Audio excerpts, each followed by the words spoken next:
Hello everyone, स्वागत है PW only IAS में। आज एक न्यूज आई है होम मिनिस्ट्री की तरफ से। यहां पे बताया गया है कि बब्बर खालसा इंटरनेशनल इस संगठन के एक मेंबर हैं, जिस शख्स का नाम है, अभी हम आगे देखते हैं। तो उस शख्स को डेजिग्नेट किया गया है as a terrorist, as a आतंकवादी, कि आप दहशतगर्द हो। अब ये कौन है ये शख्स, इसके बारे में जानते हैं। तो ये है लखबीर सिंह लांडा। ये रहने वाला था पंजाब का एक डिस्ट्रिक्ट है जिसको हम जानते हैं तरन तारण के नाम से। कुछ लोग जानते भी होंगे, बड़ा अच्छा जिला भी है ये, और काफी अच्छा यहाँ मौसम, काफी अच्छी फसल, बहुत आराम से लोग रहते हैं, अच्छे से रहते हैं।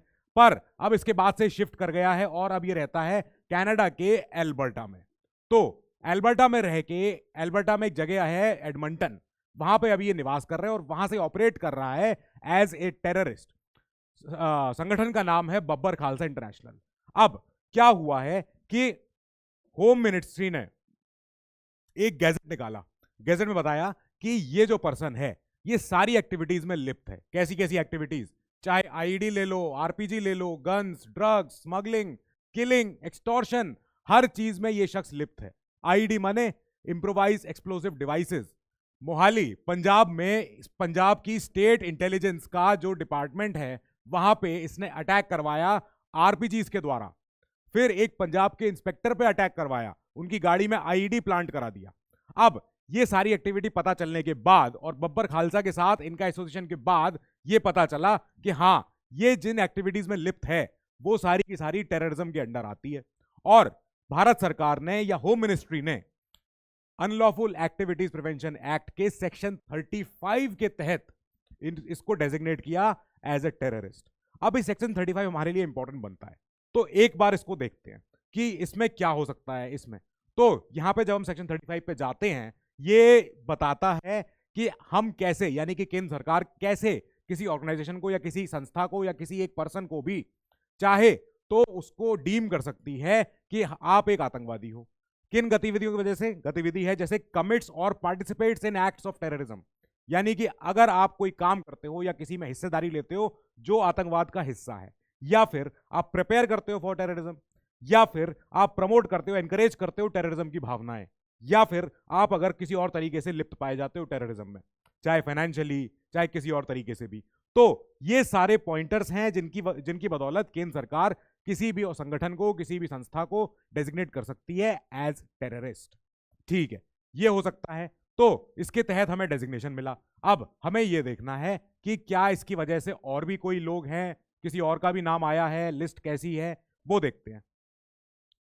कितने लोग हैं इसमें? इस लिस्ट में कई सारे इंपॉर्टेंट ऐसे ऐसे नाम हैं जो हम अक्सर न्यूज में देखते हैं, सुनते हैं, जो इंडिया की नेशनल सिक्योरिटी के लिए खतरा है। ये सारे के सारे वो नाम हैं जो होम मिनिस्ट्री की वेबसाइट पे आप जाओगे तो आपको दिख जाएगा। देखें एक बार, देखते हैं कितने नाम हैं। आप चौंक जाओगे ये देख के कि इसमें 54 नाम ऑलरेडी जुड़े हुए हैं। 54 नामों की लिस्ट है वेबसाइट पे, खुद होम मिनिस्ट्री की वेबसाइट पे। अब इसमें एक 55वां नाम जुड़ गया है, 55th नेम है, जिसका नाम है लखबीर सिंह लांडा। अब आप अगर सबसे पहले ऊपर चलें तो आप पाओगे कि इसमें एक नाम है जिसका नाम है मौलाना मसूद अजहर। ये नाम आपको याद आ रहा होगा, जब कंदहार हमारी प्लेन हाईजैकिंग हुई थी एयर इंडिया की, तब उस समय हमने मसूद अजहर को छोड़ा था उस एयर इंडिया की हाईजैकिंग को रुकवाने के लिए और वहां के यात्रियों को सकुशल वापस लाने के लिए। तब पाकिस्तान के जैश ए मोहम्मद ने और इन लोगों ने मांग करी थी कि इसको इसको आप रिलीज करो, तब हम छोड़ेंगे। ठीक है, इसमें बड़े बड़े नाम आप देखोगे, जैसे दाऊद इब्राहिम का नाम है इसमें। इसमें और एक नाम आ रहा है पन्नून का। फिर इसमें एक नाम आएगा, आप देखोगे, हरदीप सिंह निज्जर का। अब ये सारे वो नाम हैं जो इंडिया की नेशनल सिक्योरिटी के लिए खतरा है, और इसमें ये 54 लोगों की पूरी लिस्ट है। इसमें 55वां नाम जोड़ा गया है आज लखबीर सिंह लांडा का। ठीक है, ये समझ में आया। अब इसके बाद हम चलेंगे कि इसके आगे क्या कोई और प्रोसेस बची है? हाँ, बची है। इसके आगे बचा है लुकआउट सर्कुलर को देखना। इसमें क्या होता है? लुकआउट सर्कुलर यूज करती है हमारे देश की होम मिनिस्ट्री, जिसमें हम ये चेक करते हैं या ये रोकना चाहते हैं किसी भी पर्सन की, वांटेड पर्सन की एंट्री या एग्जिट देश में या देश के बाहर जाने में। तो लुकआउट सर्कुलर रिलीज हुआ है जून 2021 में ही कि इनकी जांच पड़ताल चलनी है, इनको खोजना है, इनकी तहकीकात चल रही है। उधर एनआईए ने भी 10 लाख का इनाम रखा हुआ है कि ऐसे बब्बर खालसा के मेंबर्स के बारे में आप अगर बताओगे तो। लुकआउट सर्कुलर आने के बाद ये समझ में आया कि हाँ ये पर्सन वांटेड है। और लुकआउट सर्कुलर की जो प्रोसेस है ये भी बहुत लंबी है। आप देखोगे कि इसमें अथॉरिटीज के पास पहले जाना चाहिए एक नोटिस, फिर उसकी पूरी तहकीकात होगी, अगर एप्लीकेशन सही है, कंप्लीट है, देन जो ब्यूरो ऑफ इमिग्रेशन होता है वो एक्शन इनिशिएट कर देता है, और फिर पुलिस या बाकी हमारी सिक्योरिटी एजेंसीज इसके पीछे लग जाती हैं किसी भी शख्स के। ठीक है, अब हम देखेंगे कि क्या है ये मसला, क्या है, वाई कैनेडा, कैनेडा क्यों। अब देखो, कनाडा में आपने अक्सर देखा होगा, पिछले आप 1-1.5 साल से देख रहे हो कि हमारे संबंध कनाडा से, डिप्लोमेटिक रिलेशन थोड़े से टर्बुलेंस टाइम में चल रहे हैं। कनाडा बहुत ही शांतिप्रिय देश माना जाता है, यूएस का बॉर्डर है, यूएस का पड़ोसी है, लेकिन कनाडा में ऐसे लोग क्यों हैं, ऐसे लोग क्यों पहुंच रहे हैं वहां पे कि कनाडा एक सेफ हेवन बन गया है। इवन हमारी सरकार ने ही खुद, मिनिस्ट्री ऑफ एक्सटर्नल अफेयर्स ने ही इनको डेजिग्नेट किया है, कनाडा को लेबल किया है कि आप एक सैंक्चुरी प्रदान कर रहे हो, आप एक अच्छा खासा जिसे कहते हैं रहने का या शेल्टर या सेफ हेवन दे रहे हो ऐसे लोगों का जो भारत का भला नहीं चाहते हैं। क्या वजह है यहां पे? तो पहली वजह तो जो समझ में आती है, जो सारे एक्सपर्ट्स ने भी कहा है कि पॉलिटिक्स। साफ बात है, हर चीज पॉलिटिक्स के इनके लिए इंपॉर्टेंस है, जो इनको फायदा देता है। ट्रूडो के बयान के बाद भी काफी सारी जो कैनेडियन अथॉरिटीज हैं उन्होंने भी ऐसे खालिस्तानी सेपरेटिस्ट का समर्थन किया है, ऐसे लोगों के बयान को सपोर्ट किया है जो इंडिया से अलगाववाद की भावना रखते हैं, जो इंडिया का भला नहीं चाहते हैं। वहां पे चले जाते हैं, वहां पे जाके पॉलिटिक्स करते हैं, रैलियां निकालते हैं, और कनाडा की सरकार ऐसे लोगों को कुछ रोकती नहीं है, कुछ कहती नहीं है, ना उनको डिटेन करती है। क्यों? क्योंकि कनाडा की एक थॉट प्रोसेस है कि हम लिबरल हैं। ये लोग खुद को बहुत ऊंचे हाई मॉरल ग्राउंड पर रखते हैं और कहते हैं कि हाँ, अगर किसी एक प्रांत को, किसी एक देश को या प्रदेश को अगर किसी देश के कब्जे से बाहर निकलना है तो वहां उसे निकल जाना चाहिए।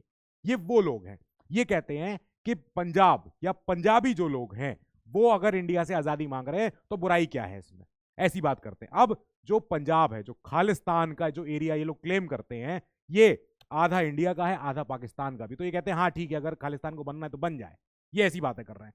दूसरा एक पॉइंट समझ में आया कि यहां पे क्या हो रहा है, वोट बैंक की एक पॉलिटिक्स हो रही है। आप देखोगे कि कई सारे इंडियन जो पंजाबी इंडियन सिख्स हैं वो कनाडा के लिए एमिग्रेट करते हैं, कनाडा, ऑस्ट्रेलिया, अफ्रीका, इंग्लैंड, ऐसी जगहों पे। अब कनाडा में जो डेमोग्राफी है उसमें काफी चेंज आ गया है 20 साल में। जैसे कनाडा का 2.7% पूरी पॉपुलेशन है जो खाली सिख्स की है, एक बहुत बड़ा वोट बैंक है। 7,70,000 प्लस लोग हैं यहां पे जो सिखिज्म को फॉलो करते हैं। अब ये कितना बड़ा वोट बैंक है किसी एक पॉलिटिकल लीडर के लिए जिसको चुनाव जीतना है। जैसे कनाडा का डिफेंस मिनिस्टर एक सरदार थे अभी 1-2 साल पहले तक। तो मतलब समझ में आ रहा है कि कनाडा में काफी ज्यादा जो डेमोग्राफिक जो चेंज है वो आ चुका है कि वहां पे अब कनाडा की कैबिनेट में भी प्राइम मिनिस्टर ट्रूडो के एक सरदार है, सिख है, और यहां पे एक बहुत बड़ा रोल प्ले करता है पूरा सिख डेमोग्राफी। अब इनके लिए तो मजबूरी भी है कि अगर इनको अगर पार्टी जीतनी है, अगर इनको अपनी डेमोक्रेटिक, अपनी पूरी लिबरल पार्टी को, कि ये ऐसे फ्रिंज एलिमेंट्स को कभी रोके नहीं, कभी कुछ ये कभी बोलने से मना ना करें, और ये लोग अपनी वोट बैंक की पॉलिटिक्स करते रहें। बट इसकी वजह से जो लॉस हो रहा है वो हो रहा है इंडिया में, वो हो रहा है यहाँ पे कि यहाँ पे लोगों का एक अलगाववाद की भावना पैदा हो रही है। खास करके वो स्टेट जो ऑलरेडी पाकिस्तान से, ये जो पाकिस्तान से बॉर्डर शेयर करता है, जो स्टेट ऑलरेडी एक ड्रग्स की प्रॉब्लम से परेशान है, गन्स की प्रॉब्लम से परेशान है, जिस स्टेट में ऑलरेडी बहुत ज्यादा कभी कभी तनाव हमने देखा हुआ है हिस्ट्री में भी। तो ये एक इशू है जो हम आज एड्रेस करना चाहते हैं, और मिनिस्ट्री ऑफ एक्सटर्नल अफेयर्स और होम मिनिस्ट्री दोनों इसको टैकल करते हैं, और ये कहते हैं कि कनाडा को अब एक्सेप्ट करना चाहिए कि वो ऐसे लोगों को हार्बर ना करे। और so with that we conclude this news and we will keep following up on this news